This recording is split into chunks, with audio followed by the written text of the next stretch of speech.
राज्याचे महत्त्वपूर्ण अर्थसंकल्पीय अधिवेशन सुरू असतानाच मुंबईत बॉम्बस्फोट करण्याची धमकी देणारा ईमेल आला आहे.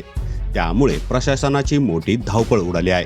विधान भवन बॉम्बने उडवून देण्याचा उल्लेख करण्यात आला. त्यामुळे सुरक्षा यंत्रणांनी हाय अलर्ट जारी केला आहे. या पार्श्वभूमीवर एक मोठा निर्णय घेण्यात आला आहे.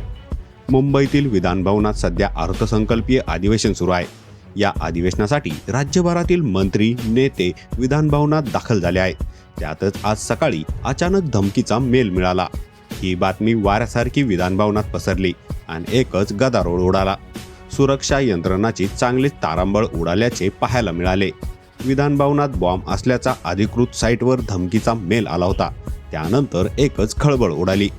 या धमकीच्या पार्श्वभूमीवर विधानसभा अध्यक्ष राहुल नार्वेकर यांनी कडक पावलं उचलली आहे. राहुल नार्वेकर यांनी आज दिवसभरासाठी अभ्यंगतांना विधिमंडळात प्रवेशबंदी केली आहे. तसेच सर्व प्रकारचे प्रवेश पास तात्पुरते रद्द करण्याचे आदेश देण्यात आले आहे.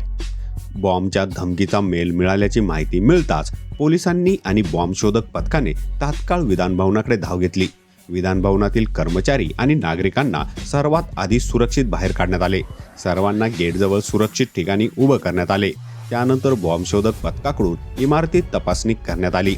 मुंबई पोलिसांचे विशेष पथक, बॉम्ब शोधक आणि नाशक पथक यांची सध्या विधान भवनात परिसरात कसून तपासणी सुरू आहे.